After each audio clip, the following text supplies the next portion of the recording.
Hello बच्चों, कैसे हो आप सब? उम्मीद करते हैं अच्छे होंगे। तो आज के क्लास में हम लोग पढ़ेंगे अंजना प्रकाशन द्वारा जारी सेट, जो कि आपके लिए बहुत फ़ायदे होगा, क्योंकि आपका जो है मैथमेटिक्स का जो एग्जामिनेशन डेट है वो 27/3 है।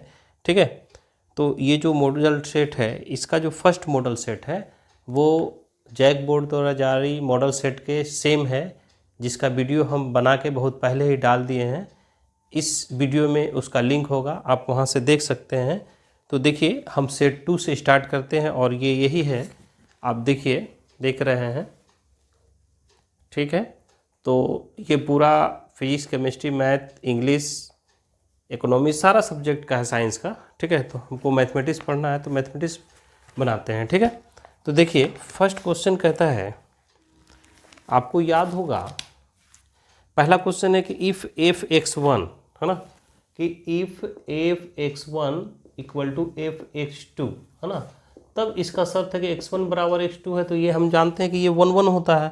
ठीक है, फंक्शन जो है आपका a to b पर डिफाइंड है, यानी कहने का मतलब है कि ये हो गया a और ये हो गया b, और इस पे एक है f, तो यहाँ पे जो है x1 है तो इसका x2, यानी प्रत्येक इमेज का अलग अलग इमेज बनेगा तो 1 1 होगा। ठीक है, तो इसका आंसर जो हो जाएगा बच्चों वो हो जाएगा a।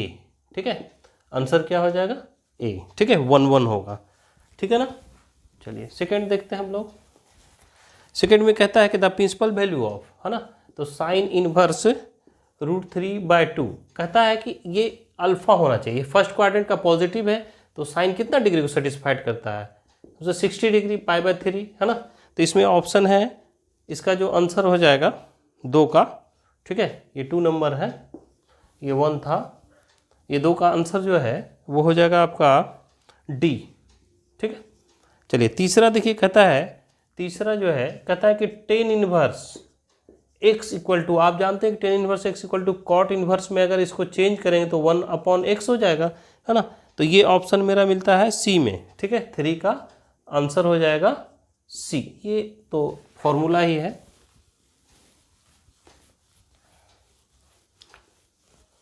आपको बोर्ड पे 1 से लेके 5 तक का क्वेश्चन दिख रहा होगा, है ना। 3 हो गया। 4 देखिए, 4 है डिटर्मिनेंट का, वो कहता है कि 1 1 1 x y z x square y square z square, इसमें 4 ऑप्शन दिया हुआ है। ठीक है, तो 4 ऑप्शन दिया हुआ है, इसका शॉर्ट बनाने का तरीका जो है क्या है कि अगर हम इसको सॉल्व करेंगे डिटरमिनेंट मेथड से तो जिस पर ये वैल्यू सेटिस्फाइड करेगा वही, लेकिन इसको तो बहुत आसान है। तो इसमें क्या करते हैं, मैक्सिमम टर्म 0 करना चाहते हैं तो R1 में जो है R2 को सब्ट्रैक्ट कर देते हैं, R2 लेते हैं तो R2 - R3 करते हैं। तो देखिए, इससे इसको सब्ट्रैक्ट करेंगे 0 हो जाएगा, इससे इसको सब्ट्रैक्ट करेंगे तो x - y होगा, इससे करेंगे तो x स्क्वायर - y स्क्वायर हो जाएगा, इससे इसको करेंगे तो 0 होगा, इससे इसको करेंगे तो y - z हो जाएगा।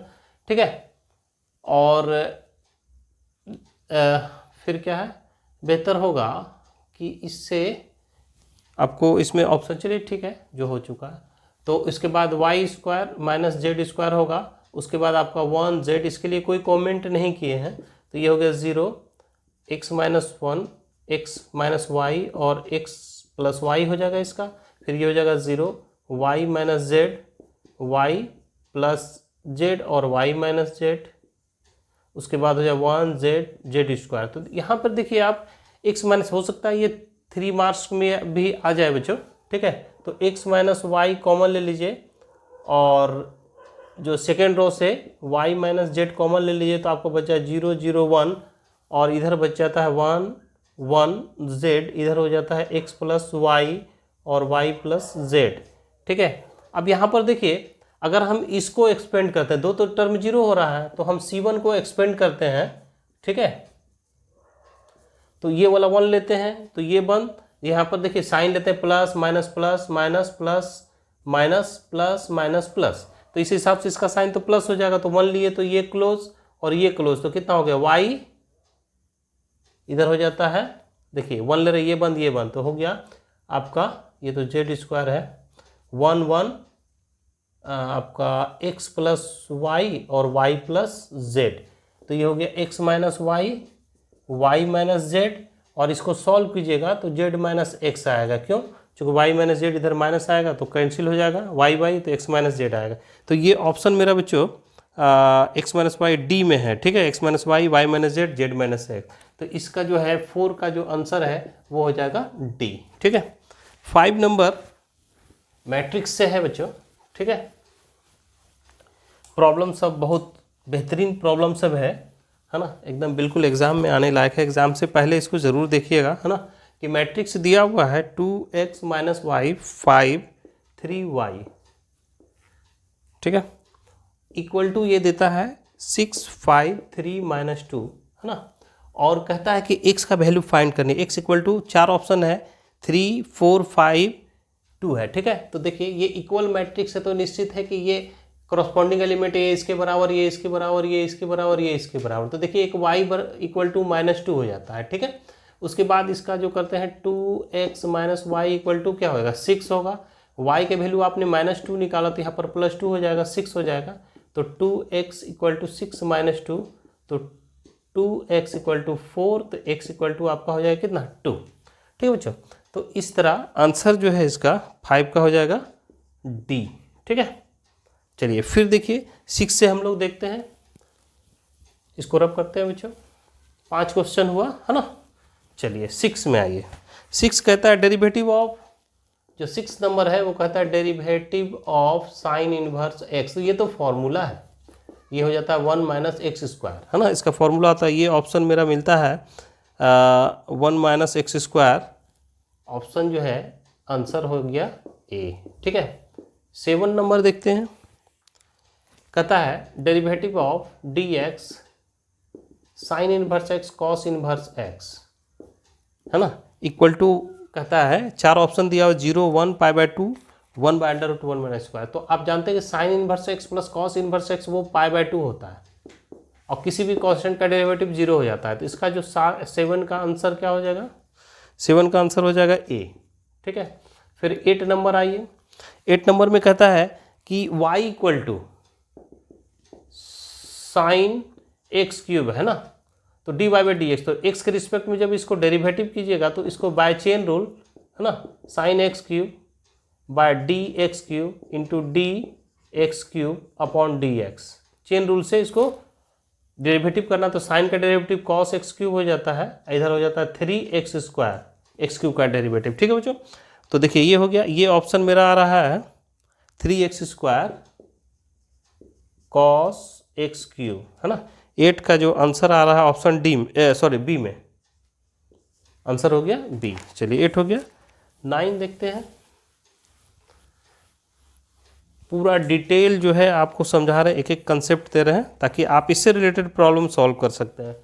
9 में है y equal to 10 square x, ये भी डेरिवेटिव से है, कहता है डी बाई डी एक्स। जब x के रिस्पेक्ट में कीजिएगा तो देखिए d 10 square x by d x. तो पहले यहाँ पर देखिए चेन रूल से स्क्वायर का वर्क करते हैं, तो स्क्वायर का वर्क हो जाएगा 2 10x, एक्स स्क्वायर का क्या होता है 2x होता है सॉरी, इंटू 10x का क्या हो जाता है सेक स्क्वायर एक्स। ये ऑप्शन ढूंढिए किस में है, 2 10x सेक स्क्वायर एक्स। इसका भी आंसर जो है वो क्या हो जाएगा डी। चलिए 10 नंबर देखिए। 10 में कहता है कि इंटीग्रेशन ऑफ 1 dx, है ना, कहने का मतलब 1 कहने का मतलब क्या हो गया x टू द पावर 0। अगर इसको समझना है तो x to the power 0 dx यानी 1 हो गया। इसका कीजिएगा तो x to the power 0 plus 1 by 0 plus 1 हो गया। ऐसे तो इसका x होगा, लेकिन आपको डिटेल समझा रहा है, c हो गया। और इसका इंटीग्रेशन क्या हो जाएगा आपका x to the power 1 by 1 plus c, यानी कि x से x प्लस c हो जाएगा, है ना। आप डायरेक्ट लिख दीजिए 1 का डेरिवेटिव x प्लस c, यहाँ से डायरेक्ट लिख सकते हैं, डिटेल समझाना था। ये ऑप्शन हो गया मेरा ए, 10 का ऑप्शन हो गया ए, ठीक है बच्चों। तो इस तरह हम लोग 10 क्वेश्चन सॉल्व कर लिए, सबका आंसर है, सबका डिटेल सॉल्यूशन है। अब आइए अब देखते हैं 11 से लेकर 15 तक बच्चों, है ना। 11 में क्या कहता है कि इंटीग्रेशन दिया हुआ है dx अपॉन रूट एक्स, है ना, 11 नंबर। तो i इक्वल टू अगर हम करते हैं तो यहाँ पर x to the power half है, तो ये ऊपर जाएगा तो माइनस हाफ हो जाएगा dx। रूट कहने का मतलब हाफ पावर है, जब डिनोमिनेटर से न्यूमरेटर में जाएगा तो माइनस हाफ हो जाएगा। तो इसका जब इंटीग्रेशन कीजिएगा minus half plus one upon minus half plus one plus c, तो ये हो जाएगा x to the power half हो जाएगा, चूँकि एलसीएम लीजिएगा हाफ आएगा, यहाँ भी हाफ आएगा प्लस सी, तो ये चला जाएगा आपका 2 x to the power half plus c, यानी 2 रूट एक्स भी लिख सकते हैं। आंसर किस में है देखते हैं हम लोग। 11 का आंसर है बच्चों 2 रूट एक्स प्लस के भी लिख सकते हैं, ठीक है, चूँकि सी भी कांस्टेंट है और के भी कांस्टेंट है ना। तो 11 में भी आप के भी लिख सकते थे, ठीक है, सॉरी 10 में। तो इसमें मेरा एक्स प्लस सी जो है 2 root x plus c b में, 11 का आंसर है बी में, ठीक है। चलिए 12 का देखते हैं हम लोग।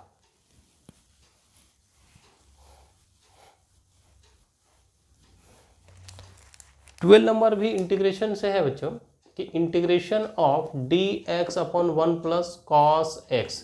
तो आप जानते हैं कि 1 प्लस कॉस एक्स बराबर जो है वो फॉर्मूला होता है 2 कॉस स्क्वायर एक्स। अगर 2 रहता है तो x होता है, यहाँ x है तो x बाय 2 हो गया। तो जब इसको आप डालते हैं d x upon 2 cos square x by 2, तो ये हो गया 1 अपॉन 2, इधर हो गया डी, ये 1 by cos square x sec square x by 2 d x, और सेक स्क्वायर एक्स जो है इसका इंटीग्रेशन होता है 10x अपॉन 2, और x का कोएफिशिएंट 1 बाय 2 है तो 1 बाय 2 प्लस, यहाँ पर जनरली क्वेश्चन में के यूज़ किया है, से भी दे सकते हैं, है ना। तो हाफ हाफ कैंसिल हो जाएगा, तो 10x बाय 2 प्लस के। 13 नंबर देखिए क्या कहता है। 13 कहता है कि इंटीग्रेशन, है ना, इंटीग्रेशन, तो इसका आंसर लिख देते हैं बच्चों। 12 का आंसर कितना है आपका 10x bye 2, 10x bye 2 plus के, है ना, ऑप्शन ए, ऑप्शन ए सही है, ठीक है। 13 में integration a to b x to the power 5 dx, तो ये डेफिनेट इंटीग्रेशन का सवाल है। इसको अगर सॉल्व करते हैं बच्चों तो x to the power 6 upon 6 हो जाएगा a टू b। एक बार अपर लिमिट बैठाएंगे तो b to the power 6 minus a to the power 6, है ना, ये समझ गए। b to the power 6 a to the power 6, ये ऑप्शन देखते हैं किस में है, 1/6 b टू द पावर 6 है, बी ऑप्शन है मेरा, ठीक है। 13 का आंसर है बी, ठीक है। चलिए 13 तक हो गया। 14 देखते हैं हम लोग। 14 में है डिफरेंशियल इक्वेशन का है बच्चों y x अपॉन y, ठीक है। तो वेरिएबल सेपरेबल पर से रिलेटेड प्रॉब्लम है, तो आसानी से क्या करते हैं, पहले वेरिएबल सेपरेट करते थे, इसको क्रॉस मल्टीप्लिकेशन किया तो डी वाई इधर हो गया एक्स डी एक्स, तो y का क्या हो जाएगा y square by 2, integration sine लगा देते हैं चूँकि डेरिवेटिव डिफरेंशियल इक्वेशन है, d y equal to x d x, तो इसका हो जाता है वाई स्क्वायर बाय 2 और इधर हो जाता है एक्स स्क्वायर बाय 2 प्लस सी। अगर ये ले आते हैं तो एक्स स्क्वायर, ठीक है, ये आंसर के हिसाब से करना होगा, एक्स स्क्वायर, है ना, by 2 minus y square by 2 equal to c, या प्लस सी, ये भी कर सकते हैं, इसको इधर कर लीजिए, कोई दिक्कत नहीं। तो ये हो जाएगा x square minus y square equal to 2c, या के कह लीजिए, कुछ भी, 2c भी कांस्टेंट है, तो ये मेरा ऑप्शन आ जाता है बी। 14 का आंसर हो गया बी, ठीक है। 15 में क्या कहता है, the integrating factor of the linear differential equation. चलिए 15 भी अच्छा सवाल है।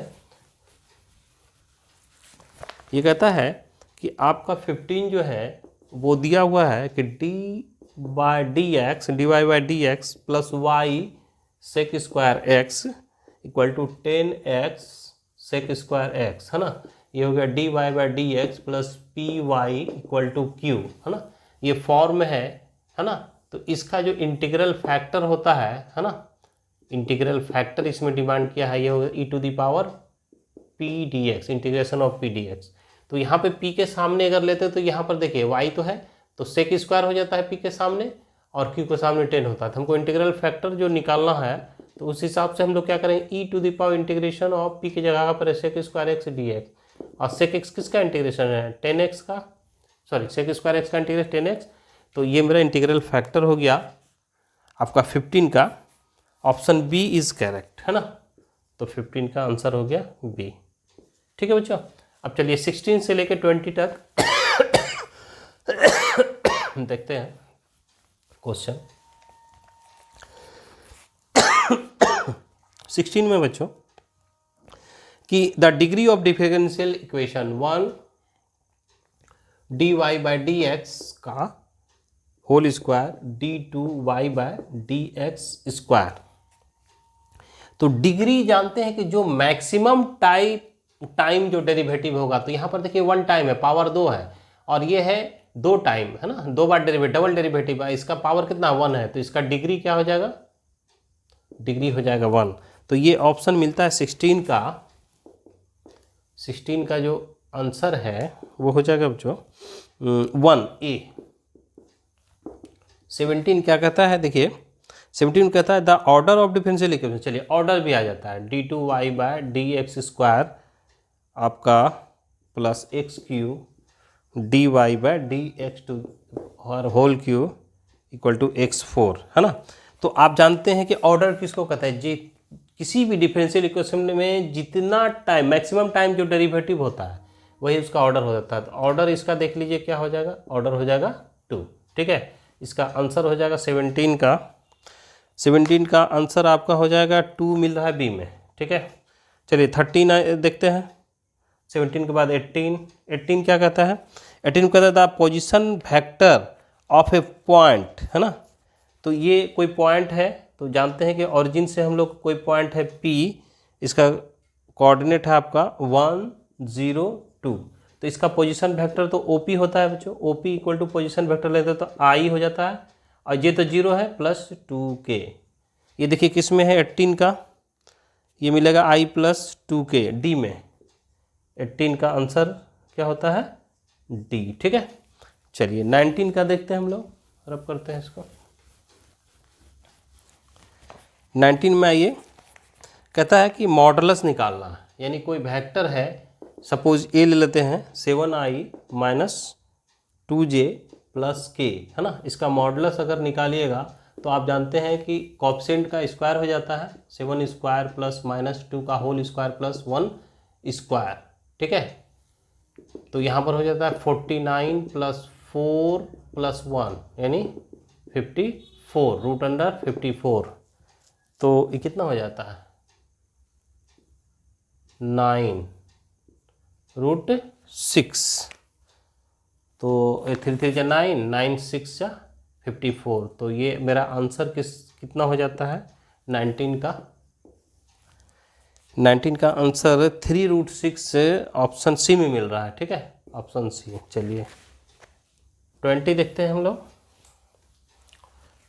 20 में कहता है बच्चों O is the origin, OP और OQ है दिया हुआ है। ठीक है, OP जो वेक्टर है वो देता है आपका 2i plus 3j minus 4k, और OQ दिया हुआ है आपका 3i minus 4j plus 7k।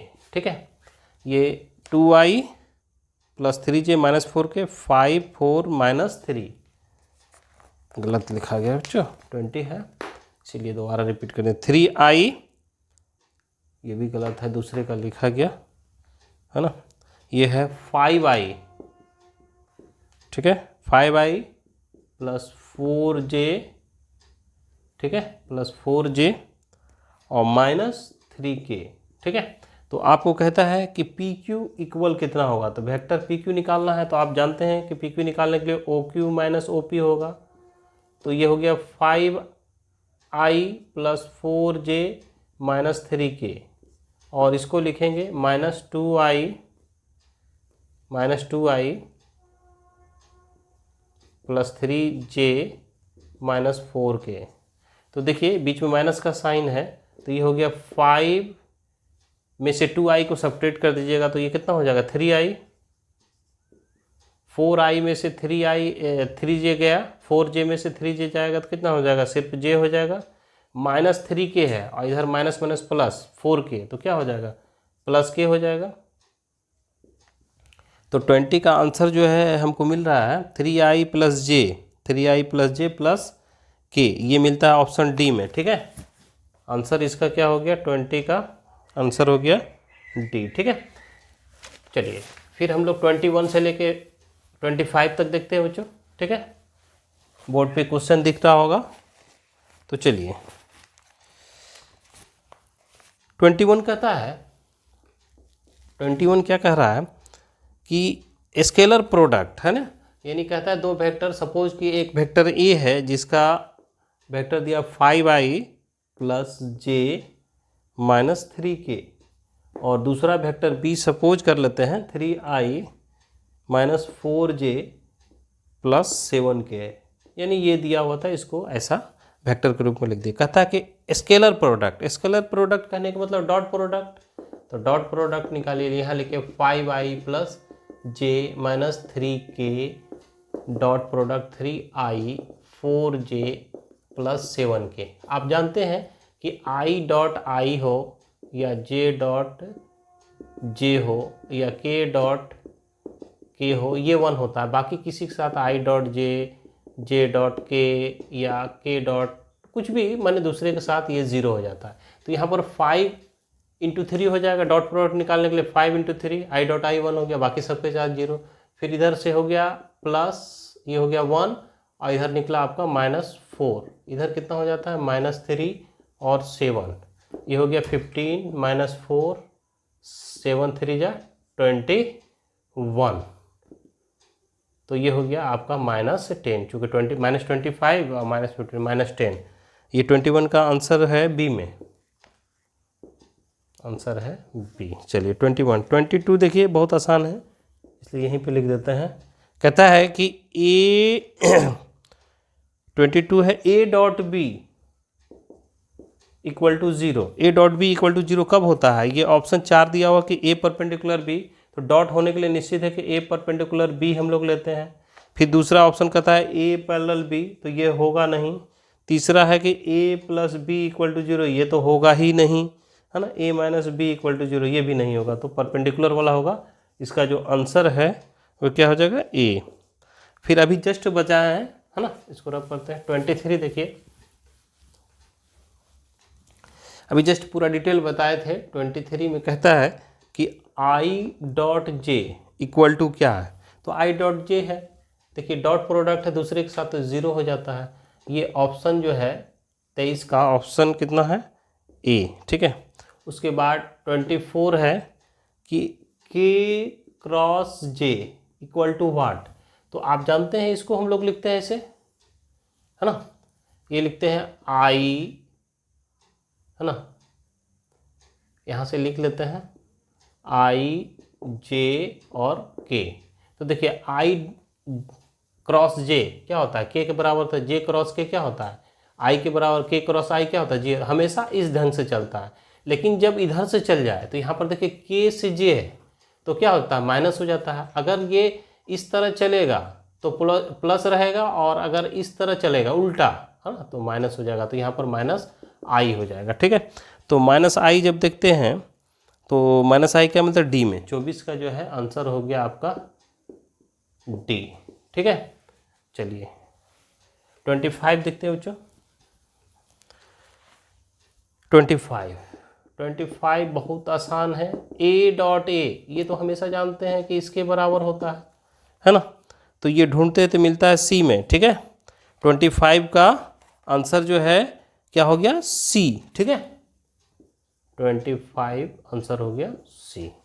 उसके बाद फिर हम लोग देखते हैं बच्चों, 25 तक तो हो गया, 26 से हम लोग देखते हैं, रब करते हैं इसको, 26 से लेके 30 तक देखते हैं। ठीक है, देखिए क्वेश्चन दिख रहा है, कहता है कि the direction cosines of the y axis. चलिए आप जानते हैं कि अगर हम ले लेते हैं x axis, y axis, z axis, ये आपका 26 हो जाता है, तो इसका डायरेक्शन होता है 1 0 0, डायरेक्शन इसका होता है 0 1 0, और जेड एक्सिस का होता है 0 0 1।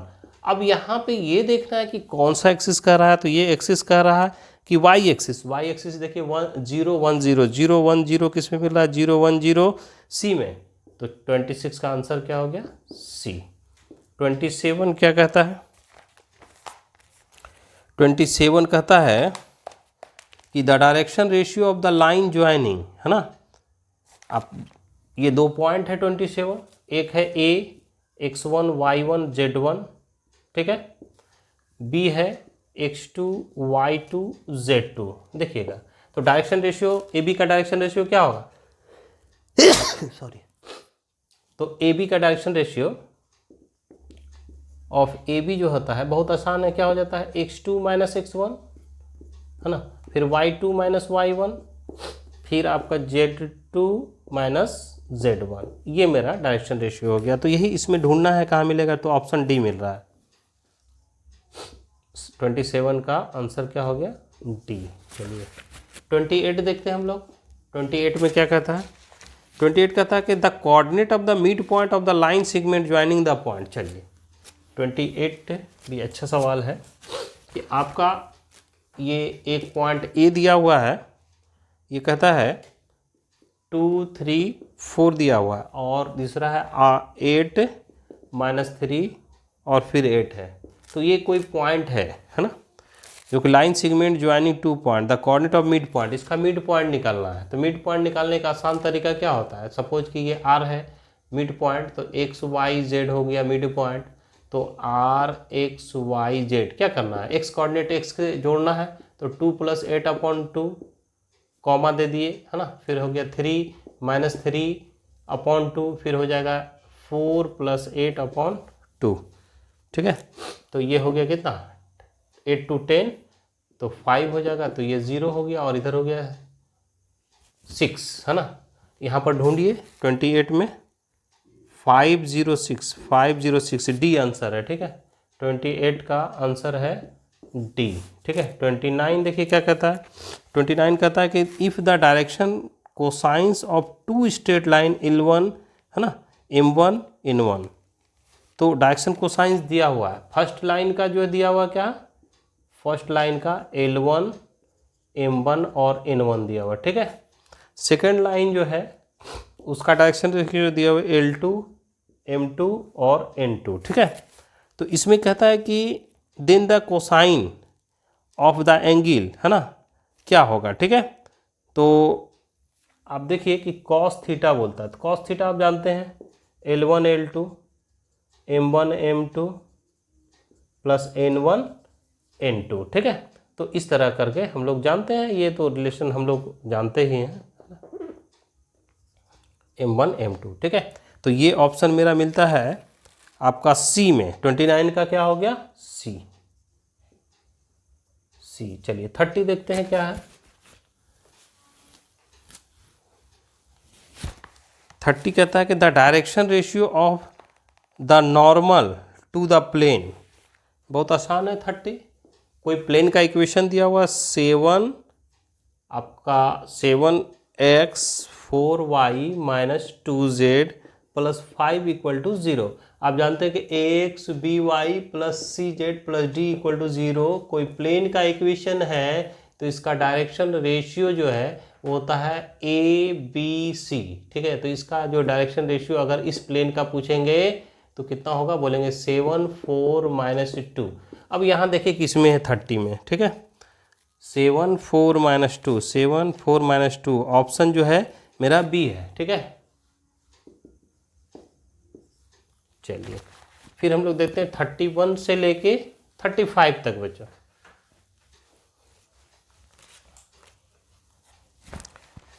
31 कहता है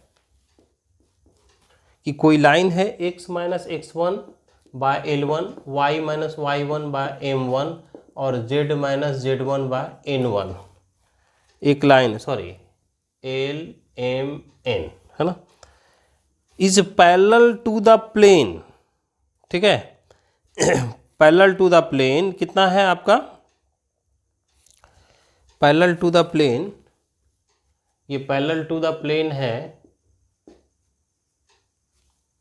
AX BY CZ + D = 0, ठीक है।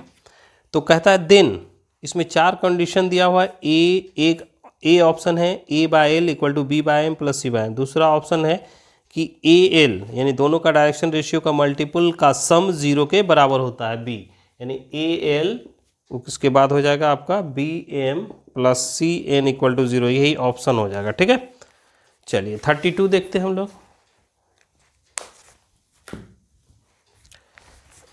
32 में क्या कहता है,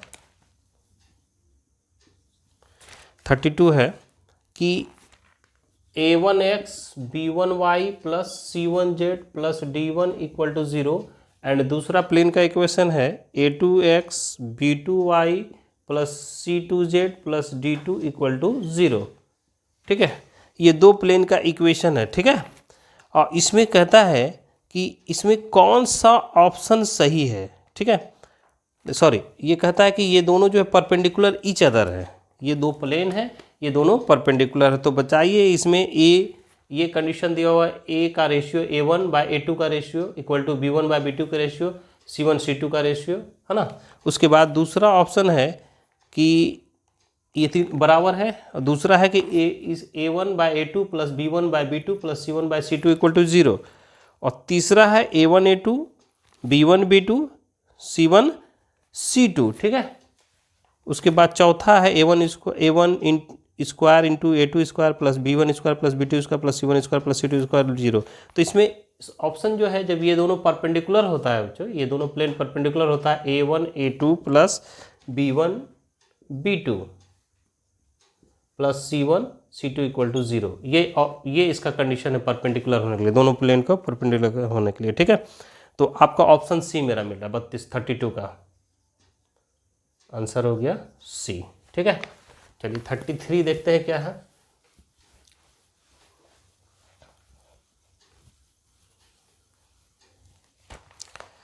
थर्टी थ्री है कि the distance of the plane, कोई प्लेन है, इसका इक्वेशन है 33, ये है आपका 2x, बाहर लिखते हैं 2x minus 3y plus 6z अब प्लस 7 इक्वल टू 0, कोई पॉइंट है। ठीक है, जो इस पे परपेंडिकुलर है, ये पॉइंट है 2 माइनस 3 माइनस 1। ठीक है, तो बच्चों आप जानते हैं कि अगर कोई प्लेन इक्वेशन है ax by plus cz plus d equal to 0 और कोई पॉइंट है x1 y1 z1। ठीक है, तो इससे अगर इस पे लंब डालते हैं तो फॉर्मूला क्या होता है, परपेंडिकुलर डिस्टेंस क्या होता है,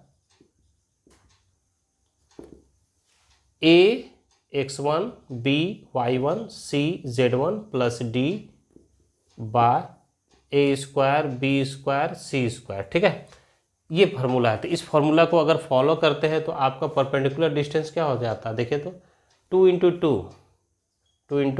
2, इसका कोएफिशिएंट है -3 प्लस -3, ये बदलेगा -3 में, है ना, y, फिर जो है ये हो गया +6 और z है -1 अब +7 मॉड रूट अंडर, ये हो जाता है 2 का स्क्वायर प्लस -3 का होल स्क्वायर प्लस 6 का होल स्क्वायर, ये हो जाएगा कितना 4 plus 9 minus 6 plus 7 upon root under.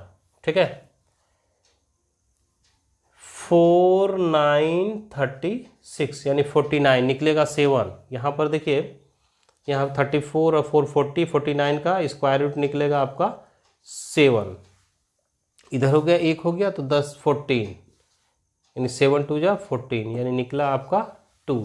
33 का आंसर 2C में मिल रहा है। ठीक है, आप इस तरह कोई भी प्लेन रहेगा, आप पॉइंट परपेंडिकुलर डिस्टेंस आसानी से निकाल सकते हैं, इसलिए हम फॉर्मूला क्लियर करके समझा दिए। ठीक है, 33 हो गया। 34 देखिए क्या कहता है, 34 है आपका प्रोबेबिलिटी से, 34 प्रोबेबिलिटी ऑफ ए दिया हुआ है बच्चों, 3/8 प्रोबेबिलिटी ऑफ बी भी दिया हुआ है, 1/2 probability of a intersection b भी दिया हुआ है, 1/4। तो कहता है p a union b, probability of a union b आसानी से आप निकाल सकते हैं, जानते हैं फॉर्मूला, हर कोई बच्चा जानता है, a प्लस बी, जो भी कहने का मतलब है कि जो भी 12th में पढ़ रहा है वो सब जानता है, -p a इंटरसेक्शन b। ठीक है, तो इसका हो गया 3/8, इसका हो गया हाफ 4, तो एलसीएम कितना हो जाएगा 8 हो जाएगा, तो यहाँ 3 हो गया, यहाँ पर 4 और इधर कितना हो जाएगा 2, तो यहाँ पे हो जाएगा 5/8 है ना, 5/8। ऑप्शन देखिए 34 का डी, 5/2। चलिए 35 देखते हैं, ये भी प्रोबेबिलिटी का अच्छा प्रॉब्लम है बच्चों। देखिए इसमें 4 ऑप्शन है, ठीक है, 4 ऑप्शन में 35 का कहता है ए और बी इंडिपेंडेंट है, तो ए और बी जब इंडिपेंडेंट है तो p a intersection b equal to p probability of a into probability of b हो जाएगा, ये आपका 35, ठीक है। और यहाँ पे ये भी जानते हैं कि probability of a dash equal to 1 minus p a होता है, अब probability of b dash equal to उसी तरह 1 माइनस पी बी हो जाएगा। ऐसा इसलिए बता रहे हैं कि जिसमें ऑप्शन है, तो पहला ऑप्शन जो है ऑप्शन ए का हम लोग लेते हैं RHS, है ना। RHS में कहता है कि 1 minus probability of a dash into probability of b dash, तो ये हो गया 1 माइनस, इधर लेंगे तो 1 minus probability of a into 1 minus probability of b, ठीक है, तो ये 1 हो गया, इसको अंदर में मल्टीप्लाई किए तो 1 माइनस प्रोबेबिलिटी ऑफ ए, ठीक है, फिर यहाँ से करेंगे तो minus probability of b, minus minus plus probability of a into probability of b, ठीक है, तो ये हो गया 1 minus 1 plus probability of a probability of b minus minus plus फिर minus probability of a into probability of b, तो 1 1 cancel, ये हो गया probability of a into probability of b plus b, और माइनस इसके बदले हम लोग लिख सकते हैं यहाँ पर इंडिपेंडेंट होगा तो इंटरसेक्शन हो जाएगा ए इंटरसेक्शन बी, और ये तो मेरा बच्चों होता है probability of a union b का फॉर्मूला, जस्ट इसके पहले यूज़ किए, तो ऑप्शन मेरा फर्स्ट ही सही हो जाता है, ठीक है, इंटरसेक्शन तो होगा नहीं। दूसरा जो है probability of a intersection b equal to 1 minus probability of a dash into probability of b dash. तीसरा है प्रोबेबिलिटी ऑफ ए यूनियन बराबर 1 प्लस पी, प्लस देंगे तो कैंसिल होने का सवाल ही नहीं, ये होगा नहीं।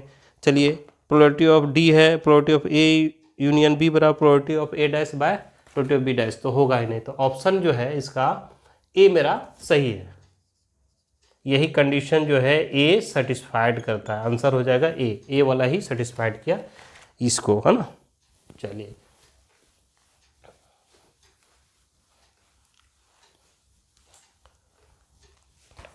चलिए 36 देखिए बच्चों, 36 ये डिटर्मिनेंट है 3 4 5 0 2 3 0 0 7, तो देखिए ये जो है बच्चों आप देखते हैं कि अपर जो है ट्रायंगुलर ये डिटर्मिनेंट हो गया, मैट्रिक्स जिसको कह लीजिए, है ना, 5 आपका क्या है 3, तो जब भी ट्रायंगुलर चाहे यहाँ पे बनता हो या फिर यहाँ बनता हो, ठीक है, ऐसे सॉरी ये बनेगा कैसे, आपका ऐसे जाके यहाँ होगा ऐसे, है ना, ये बनेगा या ऊपर नीचे दोनों बनेगा, तो हमेशा क्या करना है कि ये जो डायगोनल एलिमेंट है, ठीक है, इसको आप डायरेक्ट मल्टीप्लाई कर दे, तो इसका आंसर है 3 इंटू 2 इंटू 7, तो 7 हो जाए 14 42, 42 देखिए कहाँ पर बनता है बच्चों, क्योंकि ये डायगोनल देखिए यहाँ बन रहा है, इससे बन रहा है ना, ट्रायंगल बन रहा है,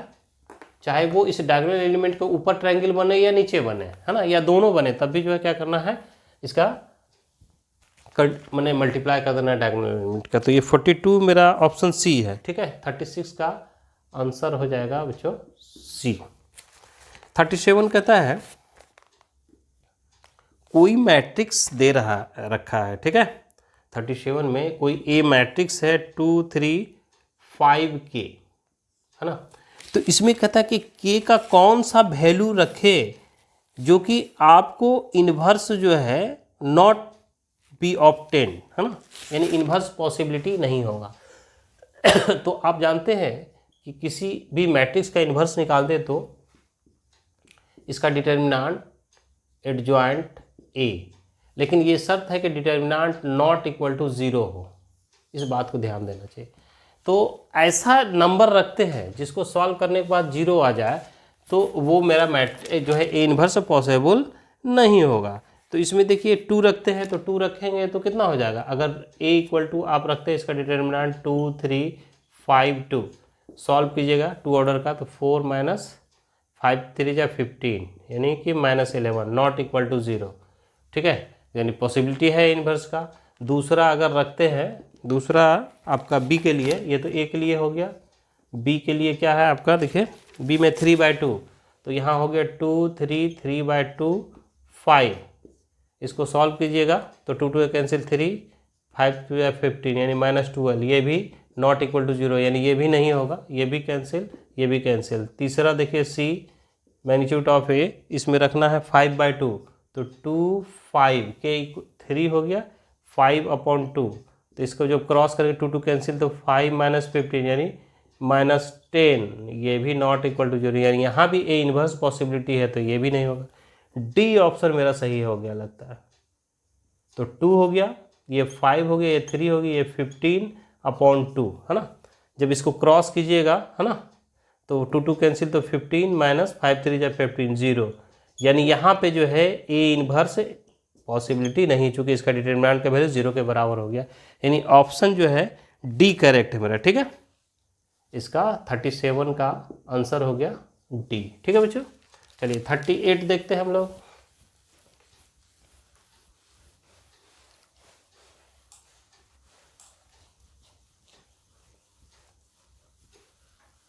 देखिए 38 क्या कहता है, ये तो आसान है, फॉर्मूला है बच्चों 38 कि आप कहता है कि कॉस इनवर्स, तो आप जानते हैं 2 tan इनवर्स x बराबर cos inverse 1 - x square 1 + x square है, तो ये दिया हुआ है तो इक्वल टू क्या होगा, तो 2 tan inverse x 2 tan inverse ढूंढिए तो किस में होता है, सी में। 38 का आंसर जो है सी हो गया। 39 देखिए बच्चों, 39 में कहता है कि कोई मैट्रिक्स है, यूनिट मैट्रिक्स आई है ना, तो आई यूनिट मैट्रिक्स है, इसका तो मैग्नीट्यूड 1 होना चाहिए है ना, तो इसका 1 होगा। तो इसमें जो है ऑप्शन जो है ए कहता है I2, तो ये जो I है इसको I2 इक्वल टू आई कह सकते हैं या I3 इक्वल टू आई कह सकते हैं, तो ये मेरा सही है। बाकी तो ऑप्शन गलत लग रहा है, चूँकि इसका डिटरमिनेंट 0 के बराबर नहीं होगा, इसका मैग्नीट्यूड, इसका भी मैग्नीट्यूड 2 नहीं हो सकता है, 5 नहीं हो सकता, क्या होता है I2 का ही, I2 बराबर आई, I3 बराबर आई, तो ये जो मेरा आंसर है ये आंसर ए में मिलेगा। 39 का आंसर जो है वो क्या हो जाएगा, ए, ठीक है। 40 लास्ट देखते हैं बच्चों, 40 नंबर क्वेश्चन है कि integration derivative of x square minus A square, ये स्पेशल इंटीग्रेशन का प्रॉब्लम बच्चों, ये आप जानते हैं कि इसका फॉर्मूला था 1/2a log mod x - a x + a + c है ना, या फिर ऐसे भी लिख सकते हैं log x - a x + a + c या k, कुछ भी है ना। यहाँ पर k दिया हुआ तो k लिख लीजिए, k भी कांस्टेंट c भी कांस्टेंट है, तो जगह 40 का जो आंसर हो रहा है वो मेरा हो रहा है 1/2a log x - a x + a है ना, तो 40 का आंसर हो गया मेरा ए। तो बच्चों हम मॉडल सेट का जो है वो 1 से लेके 40 तक सेक्शन ए का जो है हर एक प्रॉब्लम का डिटेल सोल्यूशन दे दिए हैं। अगर आपको वीडियो अच्छा लगता है तो वीडियो को लाइक कीजिए, शेयर कीजिए, और अगर इस चैनल पे नए हैं तो चैनल को ज़रूर सब्सक्राइब कीजिएगा बच्चों, ठीक है। अगले वीडियो में हम लोग जो है इसी मॉडल सेट 2 का सेक्शन 2 का है ना, मॉडल सेट सेक्शन 2 का जो है बी बताएंगे है ना। धन्यवाद।